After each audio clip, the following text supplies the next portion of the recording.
As of today, around 10 lakh investors we've already crossed on the retail side across all the schemes that we have. और उसमें से more around 18% are first time investors. जिन pin code से गांव से कभी investment नहीं आया, उन फर्स्ट टाइम इन्वेस्टर्स से भी हमें इन्वेस्टमेंट्स चाहिए. Information is very easily available and stock prices are moving all the time. Media, both print, online as well as TV, news is coming, noise is coming all the time. इसलिए I think हर एक को लगता है कि थोड़ा easy है. क्या नया लाएंगे आप? सिंपल है कि इस खास एपिसोड में आप सबका स्वागत है. भारत के शेयर बाजार और म्यूचुअल फंड इंडस्ट्री में बहुत बड़ी हलचल चल रही है क्योंकि एक हाथी उतर आया. जियो ब्लैक रॉक म्यूचुअल फंड जब लॉन्च हुआ हाल ही में, तो बहुत भारत के निवेशक की उम्मीदें जगी कि जो एक ग्लोबल एक्सपीरियंस है ब्लैक रॉक जैसी कंपनी का, और जियो जिसको आप सब जानते हैं, एक बहुत बड़ा ब्रांड है भारत में, वो जब जुड़ेंगे दोनों तो क्या लेकर आएंगे निवेशकों के लिए. आज बहुत खुशी है मेरे को कि जियो ब्लैक रॉक म्यूचुअल फंड के जो CIO हैं ऋषि कोहली, वो आए हैं हमसे बात करने के लिए. बहुत बहुत धन्यवाद ऋषि. धन्यवाद. और बहुत अच्छा लग रहा है आपसे बात करके. जैसे मैंने कहा कि आपके लिए एक अच्छी बात भी ये है कि आपके लिए इतनी वो क्यूरियोसिटी है कि आप कर क्या रहे हैं, लेकिन इसका प्रेशर भी पड़ता होगा आप पे कि क्या नया लाएंगे आप. बिल्कुल प्रेशर तो है, लेकिन इतना प्लान्स बना हुआ है, इतना एक्साइटमेंट है कि उसमें सब प्रेशर एब्जॉर्ब हो जाता है. और बहुत नई चीज़ें हम कर रहे हैं और बहुत सारे टारगेट्स और चीज़ें जो आगे बनेंगी, वो ये सब एक्सपेरिमेंटेशन जैसे जैसे जाएगा आगे बढ़ेगा उसके हिसाब से बनेंगी. तो इसलिए आई थिंक वो और प्रेशर आएगा 6-9 महीने बाद. अभी फिर भी हम इनिशियल फेज में है जहाँ पे largely things are going okay, so it's all good. आपने अपने जीवन में क्वांट भी कर लिया, AI से भी आप फेमिलियर हैं, black rock world over data driven investment के लिए मशहूर है. बिल्कुल.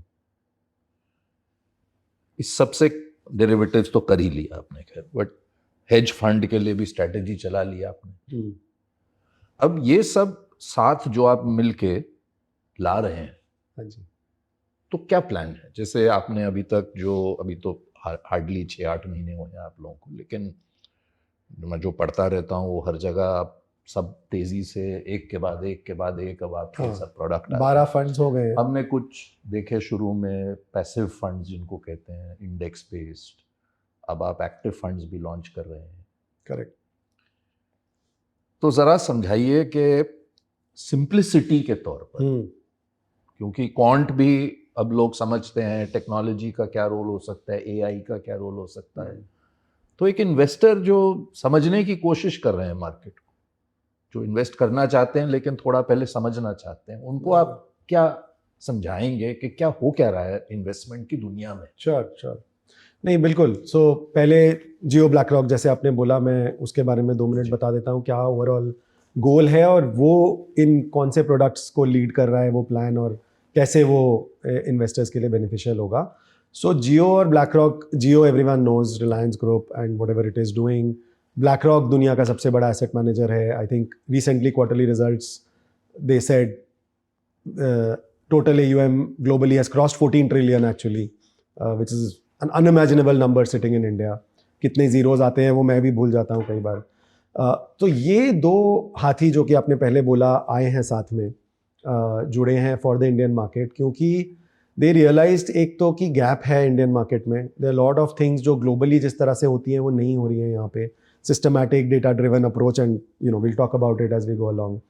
तो वो चीज़ें, बिकॉज 50 AMCs हैं ऑलरेडी, अब तो और हो गई होंगी, but around 48-50 when they were planning things. और फिर उसके बाद AIF है, अब सिर्फ है, PMS. तो गोल ये था उनका कि हमें बाकी 50 लोगों की तरह या जो ट्रेडिशनली चल रहा है वो नहीं करना है. नया हम क्या ला सकते हैं, क्योंकि वरना वही होता है कि वही टीम्स मूव करेंगी, आप एज सच कुछ खास इनोवेशन नहीं करोगे. तो इनोवेट तो करना है. And secondly for the masses of India. So one key goal for the joint venture is ki how to touch the length and breadth of the country. And that is where Jio obviously comes in, क्योंकि जियो का because of the telecom revolution they have brought in, basically the touch points are there across the length and breadth of the country. आप किसी भी गांव में जाओगे तो जियो का फोन कनेक्शन तो मिल ही जाएगा. तो वो आ गया जियो का, और ऑब्वियसली उसका टेक, बिकॉज जियो फाइनेंशियल, माई जियो के ऐप्स हैं ऑलरेडी, तो हमारे म्यूचुअल फंड्स उन ऐप्स पे चले जाते हैं. It's like an app in app kind of thing, right. उसमें आप फिनेंस सेक्शन में जाएंगे तो आपको जियो ब्लैक रॉक म्यूचुअल फंड मिलेगा. तो वो आ गया जियो का टेक और रीच का एंगल. और ब्लैक रॉक का globally data driven technology enabled products हैं. सो जब जेवी का डिस्कशन हुआ तो ये हुआ कि data driven technology enabled products और digital reach becomes a very good marriage from a product and distribution perspective, and again to explain to people also it becomes much easier. So ये goal है. So obviously financial inclusion is therefore a very big goal for us, कि हमें length and bread जाना है. जिन जिन pin code से, गांव से कभी इन्वेस्टमेंट नहीं आया, उन फर्स्ट टाइम इन्वेस्टर्स से भी हमें इन्वेस्टमेंट्स चाहिए. जैसे हम बात कर रहे थे पहले, आप भी एक एग्जांपल दे रहे थे about some villages where people are doing SIPs for the first time. So we would love it if those first time SIPs are actually happening in the Jio BlackRock mutual funds. और in fact recently जो हमने 2-3 महीने पहले flexi cap fund किया था active equity space में, उधर हमें actually 93-94% of India pin code से इन्वेस्टमेंट्स आए. 94%. हाँ जी. और around as of today around 10 lakh investors we already crossed on the retail side across all the schemes that we have. और उसमें से more around 18% are first time investors. Wow. तो these are crazy numbers. Even I would not have imagined 6 months back कि ऐसा होगा. But obviously the brand helps, the digital reach helps, and of course content and whatever we put out there, because I think people are hungry for content and learning, लेकिन simple way में उतना मिल नहीं रहा है सबको. तो वो भी हमारा एक गोल है. और स्पेशली हम डेटा ड्रिवन, सिस्टमैटिक, क्वांट, इस तरह की चीजें बात कर रहे हैं जो normal investors in the market also sometimes don't understand. तो वो तो हमें सिंप्लीफाई करना ही पड़ेगा. And we want to have that thought leadership in that space. तो इसलिए हमारे साइड से ऑलरेडी आपने देखा होगा कंटेंट एंड वीडियोज एंड ये वो ऑलरेडी हम एक much higher level than other AMCs कर रहे हैं. And that is a stated goal for us. वो हम करते रहेंगे. So this is the background about Jio BlackRock, what we are aiming for, and little bit data around what we are already starting to do. Coming back, जो आपने बोला कि किस तरह के प्रोडक्ट्स और क्या गोल है for all the investors, strategy क्या है आपकी. तो हमने जो स्टार्ट किया लिक्विड कैश फंड्स जो हम बोलते हैं, लिक्विड मनी मार्केट ओवरनाइट से, वो एक तो इसलिए किया कि obviously that is more institutional, it's an easier start, because of Jio and BlackRock name, institutional market में it is known. So both internal group as well as other corporates who know both Jio and BlackRock, would participate to some extent.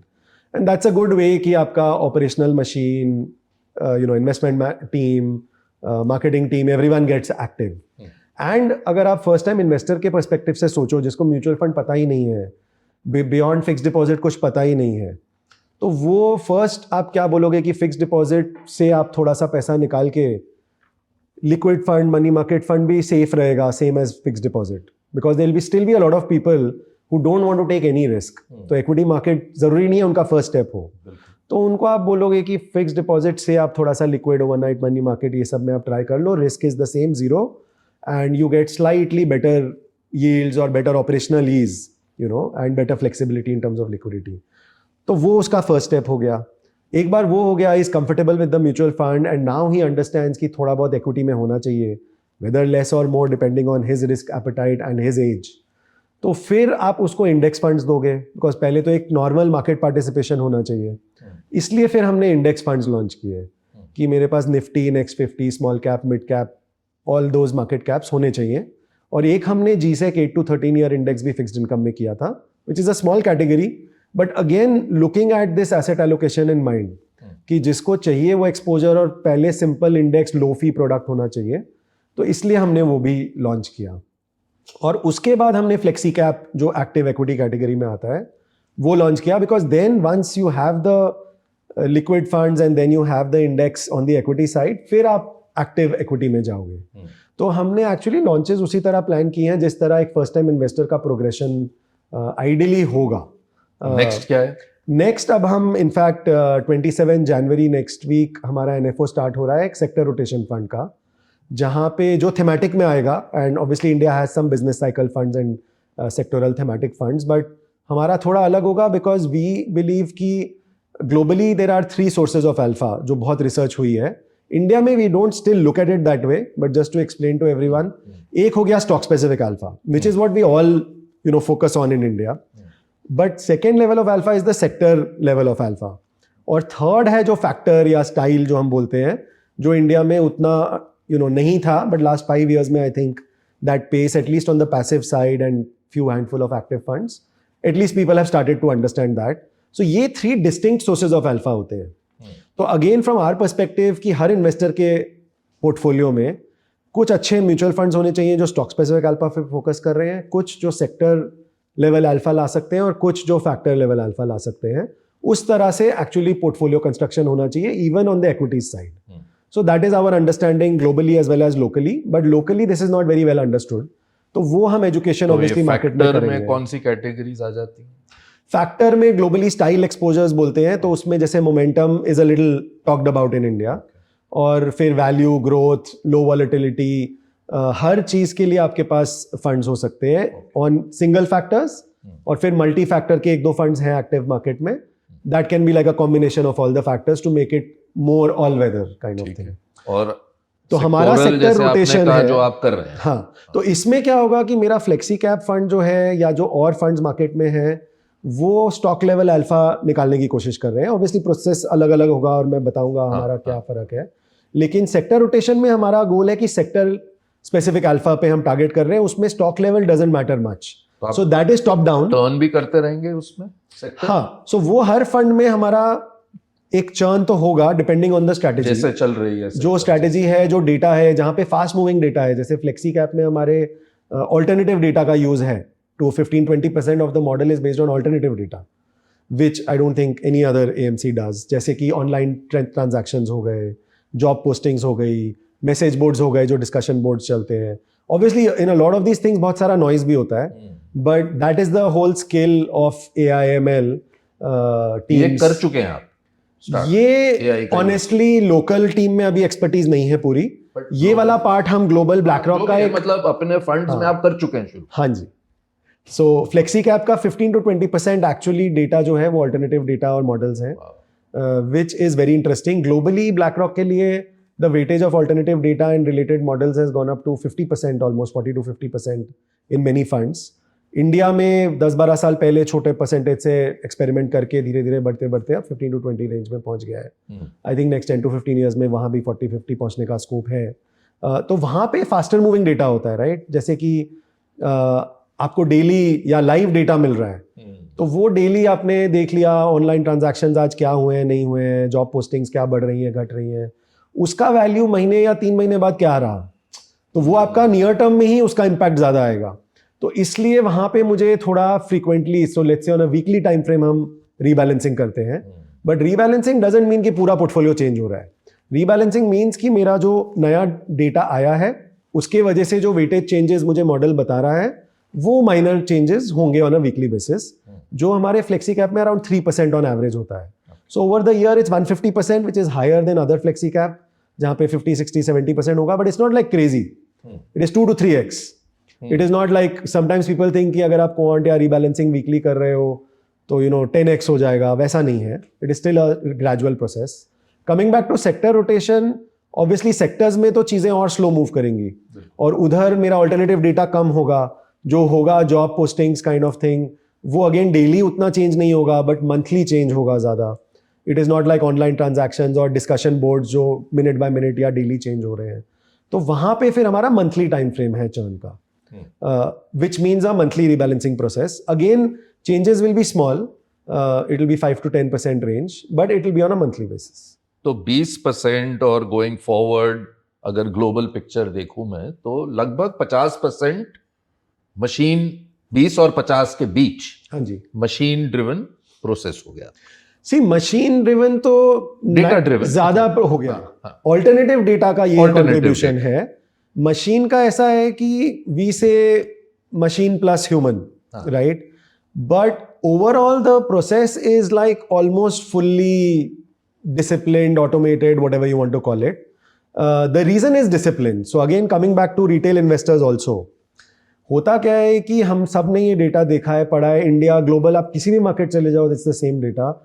जो अच्छे funds जो IRR CAGR दे रहे हैं, average retail investors का performance उससे कहीं कम होता है, रुकता ही नहीं। बिकॉज वो गलत टाइम पे एंटर कर रहे हैं, गलत टाइम पे एग्जिट कर रहे हैं।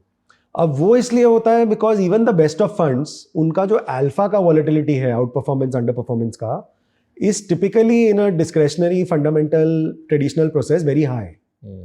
वो हम सिस्टमैटिक प्रोसेस से, and BlackRock has proven this globally and many other large sophisticated managers globally have proven it similar to BlackRock. एंड इंडिया में भी जो इनिशियल रिजल्ट्स हम देख रहे हैं, we also think it is possible here, इसकी वो वॉलेटिलिटी हम कम रख के भी हम टॉप फ्यू फंड्स में आ सकते हैं ओवर टाइम। उसका फायदा ये है फॉर एनी इन्वेस्टर कि अगर मैंने आपको बेंचमार्क से ज़्यादा अंडर परफॉर्मेंस दिया ही नहीं, अगर -10 -12 में गया 3-4 बार 2 साल में, तो there is a high probability कि आप एक बार आप फ्रस्ट्रेट होकर एग्जिट कर जाओगे। लेकिन अगर वो downside deviation of the negative alpha मेरा 2-3-4% ही रहा, विच यू अंडरस्टैंड कि कोई भी प्रोसेस में होगा, तो तब लोग सोचेंगे ही नहीं एग्जिट का।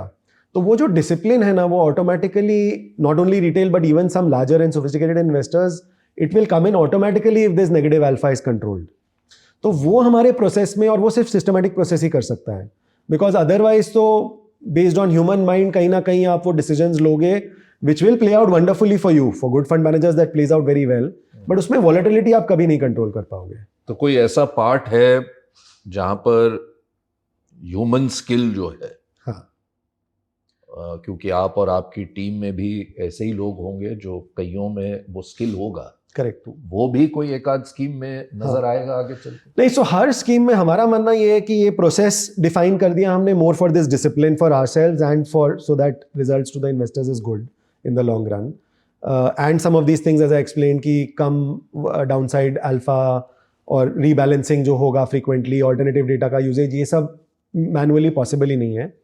बट ह्यूमंस का इंटरवेंशन आता है in many places, some which seems small but can make a large impact, and some which is very core to the process. So for example, हमारे फ्लेक्सी कैप फंड में हमारे buckets हैं जो एक traditional fundamental fund manager की तरह है कि वैल्यूएशन देख लिया, growth, quality, analyst sentiment, momentum, things like that, right? And majority of these are fundamental, some are more price based, technical, whatever you want to call it.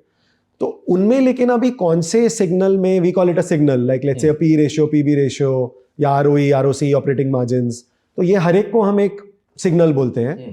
तो इनमें हमारे पास India के लिए there are like 400 signals overall in different ways. उन 400 में हमने shortlist किया हुआ है कि there are 200 which are always important, so we always need to track. There may be many other which are more situational. वो 200 में for flexi cap there are around at various points in time 30 से 40 के बीच में जो active रहती हैं। अब वो 30-40 का हमें एफिकेसी पता है going back in history in different market regimes, उसके हिसाब से एक वेटेज दिया जाता है for to each of this signals, और वो हर सिग्नल का एक स्कोर आएगा हर स्टॉक का, और फिर वो वेटेड एवरेज स्कोर जो आएगा अक्रॉस ऑल द सिग्नल्स, वो मेरा हर स्टॉक का एक अल्फा स्कोर बन जाएगा, which in simple layman terms is nothing but एक relative return expectation. So let's say मैं निफ्टी 500 मेरा बेंचमार्क है और 500 स्टॉक के मेरे अल्फा स्कोर्स आ गए, तो it is nothing that stock 1 का alpha score is giving me a relative expectation compared to the other 499. But जो इंटरेस्टिंग है और हमारे प्रोसेस में इसकी risk and cost, and again ये ना इंडिया में it's very less talked about, less researched, but in my experience it makes a very big difference in the long term compounding of returns and the risk management. तो हर stock का हमारा एक risk score भी आता है, और वो हमारा खुद का रिस्क मॉडल है। Globally there is a Barra and there is Bloomberg, जिनके risk models all asset managers globally and even in India some AMCs use, but BlackRock का इंटरनल रिस्क मॉडल था और हमारी टीम ने वो India के लिए मॉडिफाई करके इंडिया रिस्क मॉडल बनाया। तो मुझे हर स्टॉक का एक रिस्क स्कोर मिलेगा, और फिर ब्लैक रॉक बिकॉज इंडिया में एक्टिव भी थोड़ा बहुत करता है बहुत टाइम से, बट पैसिव तो बहुत ज़्यादा करता है। At various points in time between $50 billion to $100 billion BlackRock has had in India through passive MSCI based schemes. तो उसके वजह से we have very rich trading data, because वो आप एक्टिव हो या पैसिव हो। अगर आप टॉप 750 स्टॉक्स जो MSCI का लार्जर इंडेक्स है उस पर उनका लार्जर AUM रहा है, तो वो 750 स्टॉक्स का तो आपके पास बहुत रिच डेटा है on liquidity and impact cost. Because अभी आप $100 मिलियन ट्रेड कर रहे हो किसी स्टॉक में, whether you are trading passive और एक्टिव, इम्पैक्ट तो आना ही है मार्केट में। तो वो डेटा इज वेरी वैल्यूएबल, क्योंकि वो as the fund scale up कितना इम्पैक्ट आएगा नहीं आएगा because of a certain position you are taking, and even when you are smaller, वो स्मॉल कैप में कितना आएगा compare to a large cap is very essential information for us because that eats into the alpha otherwise.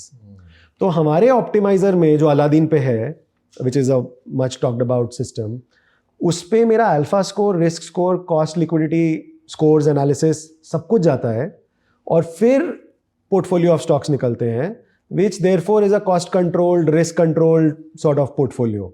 तो ये बहुत एक different approach है। India में भी जो एक्टिव क्वांट फंड्स हैं वो एक certain type of alpha score या रिलेटिव रिटर्न रैंकिंग जरूर करते हैं, बट रिस्क स्कोर और liquidity, cost analysis and all that and bringing it all together is less understood and followed in India, but globally it's a very common practice with the large successful managers in the systematic space.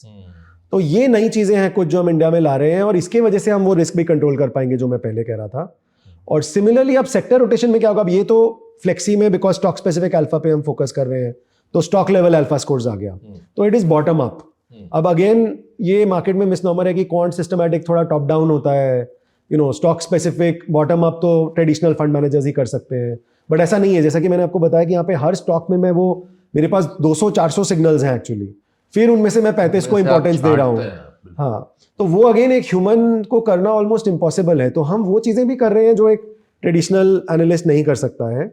Alternative data भी है साथ में, और traditional जो करता है कि 100 brokers से रिसर्च रिपोर्ट्स आप ले रहे हो, आपका खुद भी एक एक्सपीरियंस और व्यू है, और फिर आप उसके बेसिस पे आप एक कंसोलिडेट कर रहे हो, तो वो हमारा एक एनालिस्ट सेंटिमेंट बोल के हमारा एक ग्रुप ऑफ सब सिग्नल्स है, वो हमारा is a sort of replication of what a traditional fund manager would do. क्योंकि वो एनालिस्ट दुनिया भर के रिसर्च रिपोर्ट्स मेरे पास भी सिस्टम में आ रहे हैं, उसके बेसिस पे on an average analysts are more bullish, less bullish, उनके एस्टिमेट्स चेंज हो रहे हैं कि नहीं हो रहे हैं, टारगेट प्राइसेस चेंज हो रहे हैं कि नहीं हो रहे हैं, वो मेरा सिस्टम ऑटोमेटिकली अपडेट कर देगा faster than a human can interpret it. और उसके बेसिस पे हमने सिग्नल्स बनाए हुए हैं कि उसके बेसिस पे हमारा वेटेज कम ज्यादा कुछ स्टॉक्स में होना चाहिए कि नहीं। So that is the interesting element there. Coming back to sector rotation, now all these alpha scores are on a sector level, तो ये मेरा टॉप डाउन हो गया।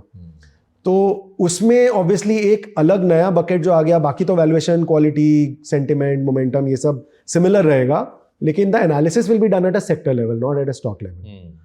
और जो एडिशनल आ गया वो एक मैक्रो इंडिकेटर आ गया, वहां पे मैक्रो बकेट आ गया, जिसके बेसिस पे based on different macro regimes कौन से ये डेटा सिग्नल्स हेल्प करते हैं, किस टाइप का पोजिशनिंग होना चाहिए, वो जो एनालिसिस है वो फिर वो मैक्रो रेजिम से मैच होके इम्प्लीमेंट होता है। तो वो सेक्टर के लिए ऑब्वियसली डिफरेंट है because it matters at a sector level, not necessarily at a stock level. बिल्कुल। But similar to what I explained in flexi, इधर भी हमारा sector level alpha score, risk score और फिर कॉस्ट एनालिसिस, लिक्विडिटी एनालिसिस सब जाएगा, और फिर एक स्कोर्स आएंगे, वेटेजेस आएंगे, but weightages will be eight a sector level. और फिर उन सेक्टर्स में जितने स्टॉक्स हैं उसमें हम free float market cap basis पे इन्वेस्ट करेंगे for now. Over time will try to have some extra alpha on the stock selection also, but अभी के लिए जैसा कि मैंने पहले कहा कि stock level of alpha, sector level of alpha and factor level of alpha are the pure sources of alpha. So every portfolio और every investor should have in his portfolio. तो इसलिए we don't want to over complicate it. We are saying कि दोनों में Nifty 500 आपका benchmark है, लेकिन difference ये है कि यहाँ पे आपको सेक्टर बेस्ड अल्फा आ रहा है जो आपके स्टॉक बेस्ड अल्फा से बहुत नॉन कोरिलेटेड है। तो इसलिए वो दोनों चीजें आपके पोर्टफोलियो में होनी चाहिए, because non correlation in simple terms just means कि things are not moving at the same time. तो जब ये थोड़ा अंडर परफॉर्म ज्यादा कर रहा है तो ये शायद अच्छा कर रहा हो या उतना बुरा नहीं कर रहा हो, एंड वाइस वर्सा। तो जब आप दोनों में होते हो तो आपका दो अलग चीजें आप ले ज्यादा स्टेबल है, two things of the same type. क्योंकि अभी क्या हुआ है, फ्लेक्सी कैप, मल्टी कैप, कई फंड कैटेगरीज ने अच्छा किया है लास्ट 5-6 इयर्स में। तो इनवेरिएबली ना चाहते हुए भी हर इन्वेस्टर के पोर्टफोलियो में 2-4 फंड्स आ जाते हैं। तो what we are saying is rather than having 2-3-4 funds, firstly all being fundamental, have few fundamental, few systematic, because that brings discipline. Secondly, instead of all being flexi, have some flexi multi and have some which are giving you a sector level of alpha also. आप mid caps पे बहुत bullish हैं, क्या वहां ज्यादा alpha देखते हैं आप? नहीं, तो हम बुलिश नहीं है, it is all outcome of the process. आपका प्रोसेस बता रहा है कि प्रोसेस mid cap फिलहाल में थोड़ा सा alpha है, ज्यादा- थोड़ा सा है, लेकिन it can easily change in a few months. So none of these are very long term views, क्योंकि जैसे कि मैंने कहा आपने कि जैसे एक इंटरव्यू में कहा कि 26-27 जो ये फाइनेंशियल ईयर अगला होगा हाँ जी। उसमें आप बुलिश हैं मिड कैप। हाँ, सो बेसिक डेटा अगर हम देखें, वो सिग्नल आपको मिल रहा है कि वो- अगला एक साल ठीक रहेगा। हाँ, तो वो इवन ये ईयर जो खत्म हो रहा है फाइनेंशियल ईयर 26, उसमें अगर आप ब्रेक डाउन करोगे तो mid caps have done slightly better, फिर large caps and small caps का earnings growth and everything has been the worst and valuation obviously remains the highest. And going forward भी next year के जो projections और average estimates हैं वो mid caps के थोड़े बेटर हैं, लार्ज कैप्स के भी अच्छे हैं और स्मॉल कैप्स के उतने अच्छे नहीं हैं। तो इसलिए वो कमेंट मैंने दिया था। और हमारा पोर्टफोलियो पोजीशनिंग भी अभी फ्लेक्सी का आप देखोगे तो मिड कैप का थोड़ा सा आपने ज्यादा वो भी था, कहा था उसमें कि थोड़ा सा है, बट आई थिंक मतलब for our portfolio that is not necessarily the right way to look at it, because stock specific scores आ रहे हैं, उसके बेसिस पे जो वेटेजेस प्रोसेस दे रहा है उसके बेसिस पे पोर्टफोलियो बन जा रहा है। और वो मेरा एनीवे वीकली बेसिस पे minor, although it is a small churn, but थोड़ा थोड़ा चर्न होता रहेगा। तो इन 3-4 months it may look slightly different based on how it goes. आपने एक और इंटरव्यू में कहा कि मार्च 2026 अभी ये साल के मार्च के बाद हाँ जी। आप उम्मीद करते हैं कि जो सॉफ्ट मार्केट आपने वर्ड यूज किया हाँ।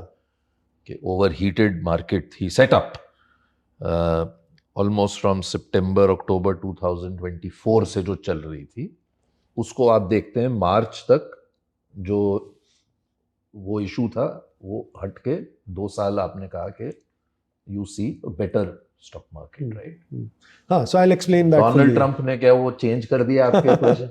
नहीं, वो तो वाइल्ड कार्ड हो गए हैं जो कोई मॉडल कुछ नहीं कर सकता है, ना ट्रेडिशनल एनालिसिस ना मॉडल बेस्ड एनालिसिस कुछ तो भी रेफरी की indication दे तरह सकता आपको है। रेड कार्ड देना पड़ेगा फुटबॉल की फील्ड पे। तो वो तो वाइल्ड कार्ड है, बट वहां पे रिस्क मैनेजमेंट काउंट करेगा। तो what we feel strongly about, जो मैंने रिस्क स्कोर्स की बात की और फंड मैनेजर इनपुट जो आप पूछ रहे थे, तो वो स्टेप इन करके थोड़ा बहुत वेटेज चेंजेस का उनके पास रूम है टाइटन करने के लिए इन द प्रोसेस इटसेल्फ।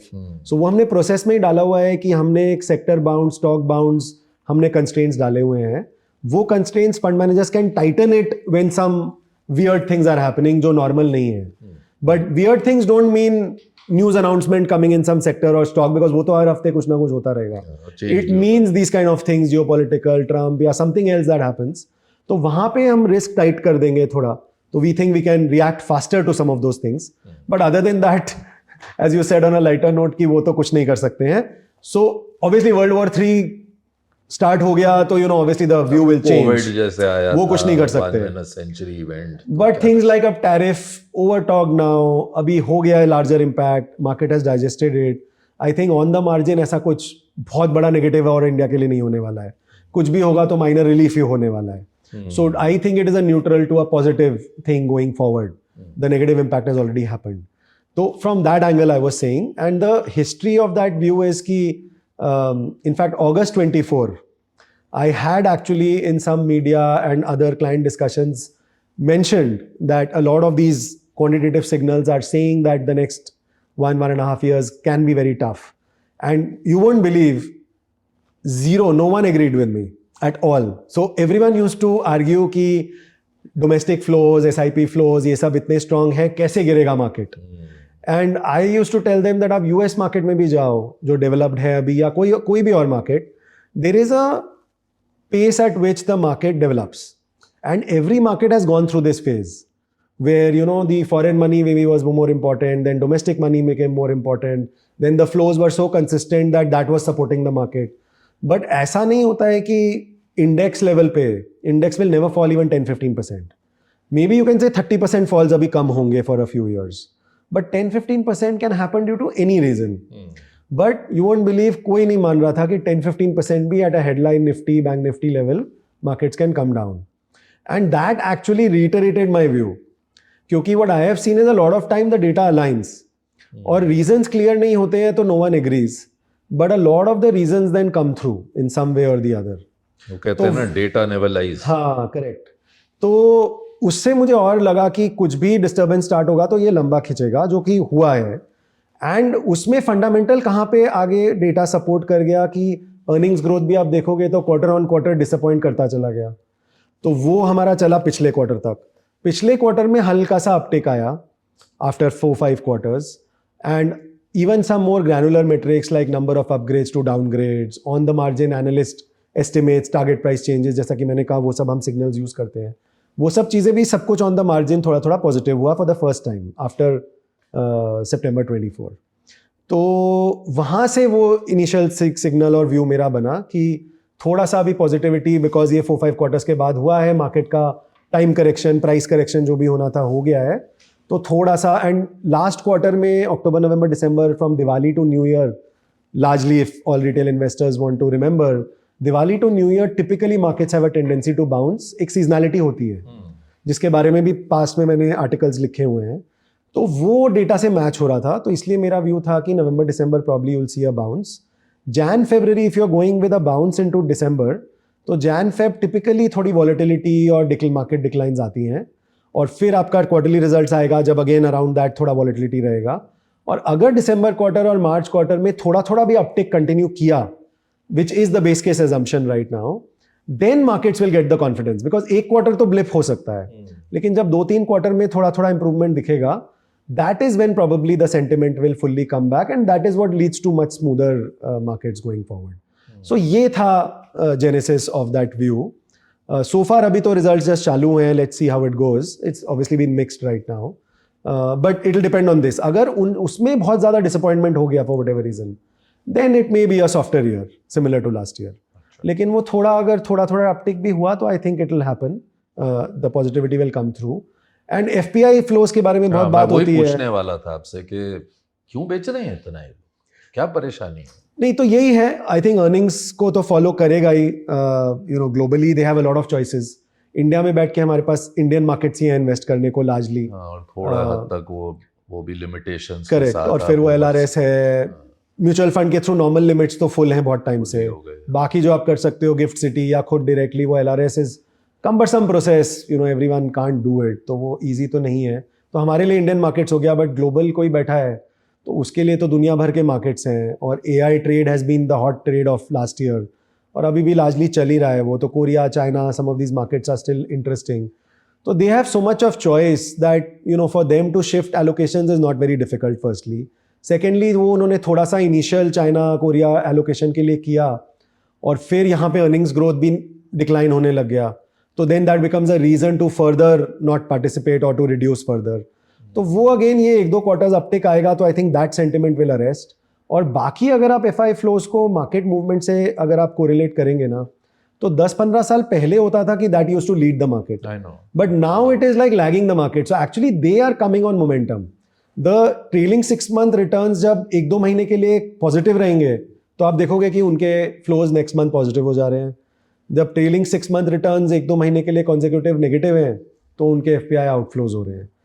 तो I would not take it very seriously, because it will come with a lag. और अगर वो पॉजिटिविटी जो पोटेंशियली हो सकती है आगे वो प्ले आउट करती है, तो वो फिर लैग से उनके फ्लोज भी आप देखोगे कि आ जाएंगे। बहुत ही अच्छी तरह से आपने समझाया इस बात को। मैं उम्मीद करता हूं कि आप ये अभी जो 10-12 करोड़ यूनिक इन्वेस्टर्स हैं, वहां से 40 करोड़ तक आप लेके जाइए 5 साल में। 10 लाख है, 10 करोड़ नहीं, इंडिया की बात, इंडिया में। यस, नहीं तो वो तो गोल है ही। मतलब जो मैंने कहा फाइनेंशियल इंक्लूजन पे फोकस है जियो ब्लैक रॉक का, और हम डिजिटल एंड डायरेक्ट हैं, right, which is unheard of in the industry. यही आपकी लेगेसी होगी ऋषि, यही लेगेसी होगी आपकी। देखते हैं। आपने बहुत अच्छी तरह से इन्वेस्टमेंट और टेक, जो मैं आपका रिसर्च देख रहा था, आप पे बहुत रिसर्च किया मैंने, कि वो साथ कैसे जुड़े, उस पे आपने। हाँ, सो गोल यही था कि कुछ नया करे इंडियन मार्केट्स के लिए शुरू से। सो डेरिवेटिव्स नया था, लकीली आई वाज अ कुछ पैसे लिया आपने अपने फादर से और डुबाए कि नहीं? फादर से लेके नहीं डुबाए, खुद अपने डुबाए, बट अपने डुबाए इनिशियल सैलरीज के। तो ये बताइए मुझे, आज सेबी की रिपोर्ट्स आती हैं एक के बाद एक, हाँ जी, कि 10 में से 9 लोग पैसे गवा बैठते हैं डेरिवेटिव्स में। बिल्कुल। लेकिन आज भी कई लोग शुरुआत करने के लिए सीधा घुसते हैं डेरिवेटिव्स। हाँ। उनको आप क्या राय देंगे? नहीं As तो somebody who has done it, lost money or maybe made money. yeah. No, initially you have to lose money if you are going to do well later. I नहीं, think पर you have to आपने pay तो your उसका tuition fee. आपने career बनाया, मतलब derivatives, investment, हाँ इस जी। सब का। कई लोग इसको सोचते हैं कि ये तो चलिए खेल लेते हैं। एक्चुअली वहीं पे द प्रॉब्लम लाइज देयर। आप कोई भी बिजनेस कोई भी धंधा करेंगे तो आपको उसमें डीप रिसर्च करना पड़ेगा, आपको कॉम्पिटिटिव एनालिसिस, इंडस्ट्री एनालिसिस सब कुछ करना पड़ेगा। You need to have a plan of when you will scale up, why you will scale up, why you will scale down. ये हर बिजनेस के लिए एप्लीकेबल है। I think stock markets, investing, trading, whatever part you are interested in is no different. वो उसमें भी you have to treat it like a business, full time if you're only doing that, part time if you're doing other things also, but it's still like a business and you need a plan around it. तो अगर मैं बोलूँ कि कल को steel plant मुझे खड़ा करना है तो ऑब्वियसली आप उठ के सडनली स्टार्ट तो नहीं हो जाएंगे, right? You will need a lot of background to go into it. I think this is the same. So problem क्या होता है कि information is very easily available and stock prices are moving all the time. Media both print, online as well as TV is news is coming, noise is coming all the time. तो इसलिए I think हर एक को लगता है कि थोड़ा easy है, and obviously you keep hearing the good stories, no one comes and highlights the bad stories और द मिस्टेक्स। तो वहाँ से आई थिंक यंगर या फर्स्ट टाइम इन्वेस्टर्स को लगता है कि ईजी है, but I think it should be treated no differently than any other business और plan that you would make, and that is what they need to think about. और उसमें obviously first start with normal stocks, because stock market is that to begin with. Derivatives is the second layer. वो आप basic stocks और investing आप थोड़ा बहुत समझ लेंगे, फिर आप और कॉम्प्लेक्स चीज़ों में जा सकते हैं। Is the way I would approach it. आप एक बहुत, जब से आए हैं स्माइल बहुत करते हैं, तो मुझे पहले ही पता चल गया कि प्रेशर आपको टच नहीं करने वाला। हाँ हाँ हाँ। ये कैसे आती है ये पर्सनैलिटी आपकी? ये आती है थोड़ी नेचुरली, और थोड़ी मेरी अपब्रिंगिंग कलकत्ता में हुई। कलकत्ता से? So parents, wife, originally family Delhi से है, लेकिन फादर बहुत लंबे टाइम तक कलकत्ता में काम कर रहे थे। सो मेरी सारी स्कूलिंग वहीं हुई till I went to IIT। और कलकत्ता में obviously people are quite relaxed, laid back, तो वो थोड़ा सा सीप इन कर पढ़ाकू गया। भी बहुत होते हैं, इंटेलिजेंट भी बहुत Yes, होते हैं, तभी yes. आप IIT कानपुर भी पहुंच गए, वहां से IIM लखनऊ भी पहुंच गए। हाँ, वो कंटिन्यूसली कर लिया क्योंकि मुझे पता था कि 1-2 साल का वर्क एक्स ब्रेक लिया तो नहीं हो पाएगा, तो इसलिए कंटिन्यूसली कर लिया। पढ़ाई का शौक था हमेशा से आप? सो मिक्स था, शौक था, मतलब इंटरेस्ट तो था, बट आई वाज ऑलवेज कि कुछ सब्जेक्ट्स जिसमें इंटरेस्ट है वो कर लो, बाकी किसी तरह मैनेज हो जाएगा। और लकीली मेरा नेचर भी वैसा था, और हमारे स्कूल में भी एनकरेज करते थे कि थोड़ा वेल राउंडेड पर्सनालिटी हो, और मुझे स्पोर्ट्स में भी बहुत इंटरेस्ट था शुरू से। So I was actually a sprinter in school, 100-200 meters I used to win, and used to play football, soccer as a forward. So that those were passions. अभी लास्ट 10-12 साल में तो उतना नहीं खेला है, लेकिन yeah so initial few years school में focused on that, little bit in debating, elocution also, और फिर थोड़ा बहुत मैथ्स, फिजिक्स। वो तो आपकी आवाज से ही पता चल रहा है कि डिबेटिंग किया आपने और एलोक्यूशन की, और शाहरुख खान की तरह हैं आप बिल्कुल। वो भी फुटबॉलर थे। अच्छा, ये मुझे नहीं पता था। उनके क्लासमेट हैं जिनको मैं जानता हूं, जिन्होंने कहा स्कूल में ऑलराउंडर थे। हम तो सब उनको, बट फोकस का जो आपने बताया कि हाँ। एक चीज पे फोकस करिए, 2 चीज 3 चीज, बट वही करिए। हाँ, एग्जैक्टली। सो वो कुछ साल पर्टिकुलर एरियाज ऑफ फोकस रहता था, और कुछ चीज़ें कंटिन्यू होती थी साथ साथ। आपने जब IIT कानपुर, IIM लखनऊ से पढ़ाई की, उस वक्त भारत में ऐसा था कि शायद हर कोई MNC आ जाती, आपको पिकअप कर लेती कैंपस से। करेक्ट। तब ये स्टार्टअप का जमाना ऐसा नहीं था। नहीं था, बिल्कुल नहीं था। तो डेरिवेटिव्स में कैसे घुस गए आप? ये तो शौक कहाँ से पैदा हुआ? नहीं, तो IIT में वही हुआ, मैं IIT पहुंच तो गया, हाँ। बट पहले साल के बाद मुझे लगा मैंने गलत डिसीजन ले लिया है। ऐसा क्यों? क्योंकि IIT में आप इंजीनियरिंग करने गए हैं, और मेरा था मैकेनिकल इंजीनियरिंग। तो फर्स्ट ईयर तो कॉमन होता है सब ब्रांचेस का, तो आपको थोड़ा थोड़ा हर डिपार्टमेंट के या कोर कोर्सेज वो करा देते हैं, तो आपको एक अच्छा आइडिया लग जाता है, थोड़ा मैकेनिकल का भी और थोड़ा बाकी कोर्सेज का भी। तो अब मैकेनिकल में मुझे इतना डीप इंटरेस्ट लगा नहीं कि मुझे एक्चुअली उतना है। और फिर the other fall back is कि सब कोई सॉफ्टवेयर कोडिंग करके सॉफ्टवेयर इंजीनियरिंग में तो जा ही सकते हैं। उसमें I was good at, but I didn't foresee कि मैं दिन रात मुझे यही करना है. तो then it was like you know some shift has to happen in the career. और इसीलिए फर्स्ट ईयर के बाद फिर नेक्स्ट 3 इयर्स मैंने बहुत मस्ती करी कैंपस पे, नोइंग दैट मुझे एमबीए करना पड़ेगा टू फिगर आउट क्या शिफ्ट करना है यहाँ से. अच्छा, तब तक मार्केट का कोई वो नहीं था. मार्केट का इतना नहीं था उस टाइम पे. इनफैक्ट फाइनल ईयर में जॉब में जो आप एमएनसीज का बोल रहे हैं, तो मुझे भी आईबीएम में जॉब मिली थी. और मैंने उनको इंटरव्यू में पहले ही बोल दिया था कि मोस्टली आईबीएम कैंपस से सॉफ्टवेयर के लिए ही लेते थे, कि मुझे वो तो लॉन्ग टर्म नहीं करना है. तो उन्होंने यही कहा था कि वो हमें आपसे मिलके समझ आ गया और हम आपको स्ट्रैटेजी रोल के लिए ही लेने वाले हैं. अच्छा. तो फिर मैंने कहा नहीं, मैं एमबीए भी करूंगा, अगर मेरा अच्छी जगह नहीं हुआ तो I will take this up. तो वो डिस्कशन पहले ही कर लिया था मैंने. और फिर मेरा आईएम में कैट एग्जाम तो क्लियर हो गया था. I got calls from all the IIMs and the hope was कि अहमदाबाद या कलकत्ता होगा, because that was better rank. वो नहीं हुआ, आईएम लखनऊ हुआ. एंड इंजीनियरिंग में स्पेशली फ्रॉम आईआईटीज लोग बोलते थे कि आप 1-2 साल का वर्क एक्स कर लोगे और आपका एग्जाम तो क्लियर हुआ ही था, आपको हर जगह से कॉल आया है, तो that is easier for you. तो आईएम कलकत्ता तो ले ही लेता है वैसा. बट मैंने वही बोला जो पहले मैं कह रहा था कि आई न्यू कि मैं 1-2 साल वर्क एक्स करके तो मैं करने नहीं वाला हूँ. और अभी फ्लो में I was preferring to do it to figure out this वो करियर एक लॉजिकल प्रोग्रेशन भी होती थी हाँ, कि आप आईआईटी के बाद आईआईएम जाएंगे. Correct. और फिर तो फिर मैं आईएम लखनऊ चला गया and I met my wife there actually. अच्छा. She was my batchmate. अरे वाह. तो बट ये सब प्यार के बीच में डेरिवेटिव्स कहाँ से आ गए? वो फिर आईएम में थोड़ा थोड़ा आने लगा, बिकॉज वहाँ पे डेरिवेटिव्स के कोर्सेज थे. और वो जब मैंने किया तो मुझे काफ़ी इंटरेस्ट आया उसमें. एंड आई वाज ऑलवेज कीन कि इसमें प्रैक्टिकल साइड भी देखना है, क्योंकि ये थियोरेटिकल है जो भी हम कर रहे हैं. एंड फिर जब फाइनल प्लेसमेंट्स हुए वहाँ पे आईएम लखनऊ में, उस ज़माने में बहुत ज़्यादा ग्लोबल ऐसे डेरिवेटिव्स या मार्केट रिलेटेड जॉब्स नहीं होते थे. बट जो 1-2 कंसिडर कर रहे थे, वहाँ पे मैं लास्ट स्टेज तक पहुँचा भी था, बट नहीं क्लियर हुआ. Then I got a job in ICICI securities. और वहाँ पे मैंने उनको क्लियरली बोला कि मुझे इन्वेस्टमेंट बैंकिंग या डेरिवेटिव्स रिलेटेड कुछ चीज़ें करनी है. तो आईसीआईसीआई बैंक में एक्चुअली कल्पना मोरपारिया जी ने मेरा इंटरव्यू लिया था. तो then I got placed in ICICI securities. And interestingly ICICI securities was one of the first institutional brokers to dabble in equity derivatives. तो वो जूनियर्स फ्लंकीज जितने थे सबको टेस्ट कर रहे थे कुछ रिसर्च प्रोजेक्ट्स के लिए जो हेड कर रहे थे वहाँ पे. उसमें मेरा नंबर आया. I did well, I like the practical side. मेरा और उनका अच्छा रैपो भी बना और उनको लगा कि मैं कुछ नया रिसर्च कर सकता हूँ. तो लकीली मेरे 6 महीने बच गए, बिकॉज 1 साल का रोटेशन था.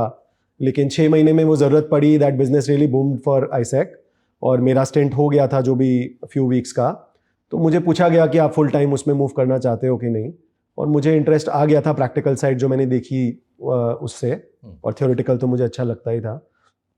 तो मैं immediately I lapped up the opportunity to move, क्योंकि मेरे दिमाग में ये था कि अगर मुझे इसमें मज़ा आ रहा है तो 6 महीने और क्यों वेस्ट करने हैं. एंड वहाँ पे स्टीप लर्निंग कर्व हो गया, बिकॉज जो हेड कर रहे थे डेस्क जिन्होंने मुझे लिया, वो एक्चुअली मिडिल ईस्ट से वापस आए थे, Indian from Bombay. But for a few years वो मिडिल ईस्ट में कोई शेख के फैमिली ऑफिस के लिए ही was trading global options and derivative markets.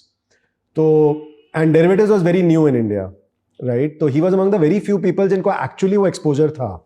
वरना बहुत एक्सपीरियंस्ड लोग भी नया एक्सपीरियंस कर रहे थे जो मार्केट्स में थे. तो मुझे उनसे सीखने को बहुत कुछ मिला 2-3 साल में ही.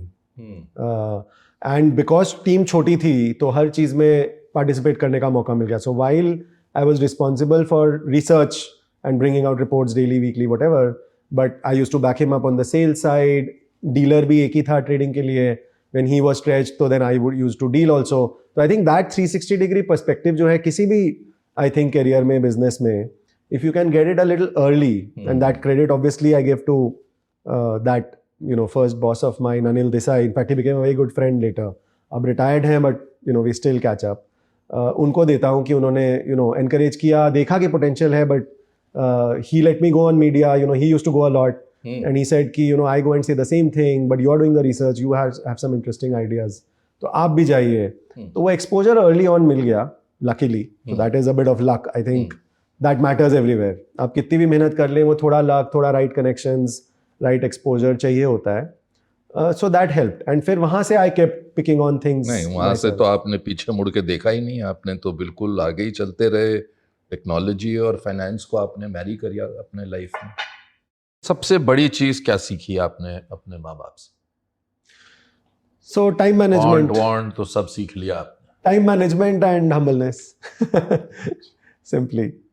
और क्या करते हैं जीवन में, इतने हाई स्ट्रेस एनवायरनमेंट में रहे हैं आप 25 नहीं तो साल। मेरा गोल सिस्टमेटिक साइड ऑनेस्टली आने का यही था, जो कि मैंने इनिशियल हिस्ट्री बताई डेरिवेटिव्स। अब डेरिवेटिव्स तो daily minute by minute lots of trades are happening, तो पहले तो डिस्क्रेशनरी वे में भी मैंने चीज़ें करी, फिर धीरे धीरे सिस्टमेटिक की तरफ मैं इसीलिए गया बिकॉज आई रियलाइज कि एक तो obviously mathematical mindset school days से रहा है, प्रोबेबिलिटी का इंटरेस्ट रहा है, that lends itself to doing some of these systematic things, but also जो कैलकाटा का मैंने आपको बताया कि very relaxed and laid back, तो वो थोड़ा सा laziness was always there, right?